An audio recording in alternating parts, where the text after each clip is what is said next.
Hello everyone, today in Sangee's Cookery we are going to see a very interesting recipe.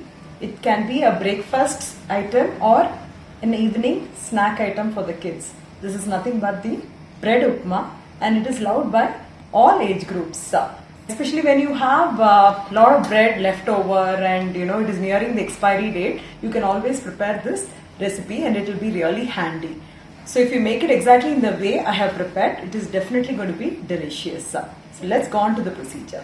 I've taken around 11 to 12 pieces of multigrain bread, 2 to 3 tomatoes chopped, 3 to 4 tablespoons of coriander leaves finely chopped, 2 tablespoons of curry leaves finely chopped, 5 to 6 green chilies finely chopped, 1 tablespoon of grated ginger, 1 onion finely cut, 5 to 6 cloves of garlic finely chopped, 2 tablespoons of cashew nuts, 1 teaspoon of urad dal, 1 teaspoon of chana dal, 1 teaspoon of jeera, mustard seeds 1 teaspoon, chili powder 1 teaspoon, salt as per taste and turmeric powder 3/4 teaspoon, tomato ketchup around 2 tablespoons, 3 to 4 teaspoons of ghee, cooking oil about 2 to 3 tablespoons. So I've cut the bread into pieces like this. Taken here multi-grain bread, but you can take any bread, atta bread or white bread, anything of your choice. So I'm just frying this bread with 2 to 3 teaspoons of ghee. I've added some ghee in the pan already. Frying the bread with ghee gives you a very good taste. I'm just kept the flame in medium and you need to just roast it for about 2 to 3 minutes. It's been about 2 to 3 minutes and it's got this roasted effect. Now I'm going to transfer this to a plate.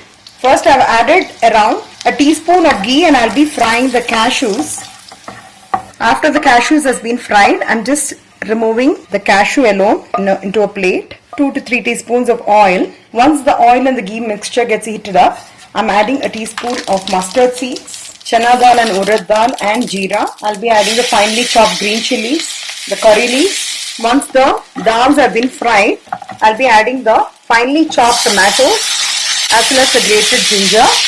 I'm not adding the finely chopped onions and garlic, which I'm going to fry it separately and keep it. Basically because few people like the taste of the onions and garlic in the bread upma and few don't. In case in your family they all like it to have with the onions and garlic, immediately after the seasonings you can add the finely chopped garlic as well as the finely chopped onions before adding the tomatoes.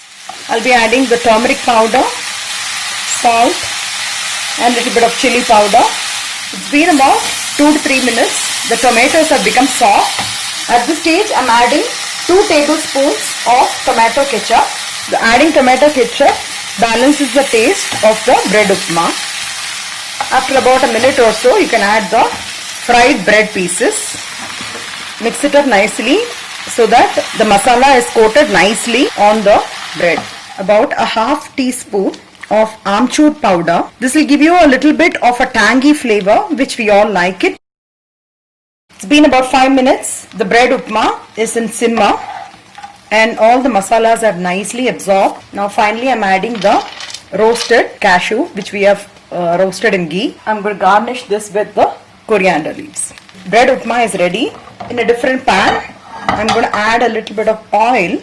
I'm going to fry the onions and garlic. The onions and garlic have been nicely fried. Just transferring some portion of the bread upma in this. Most of the elderly people may not consume the onions and garlic, so in that case you can prepare 2 different types like this.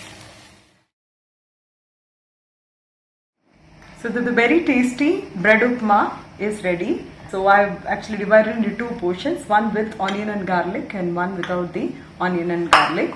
So this will be a very quick recipe if all the ingredients are kept ready.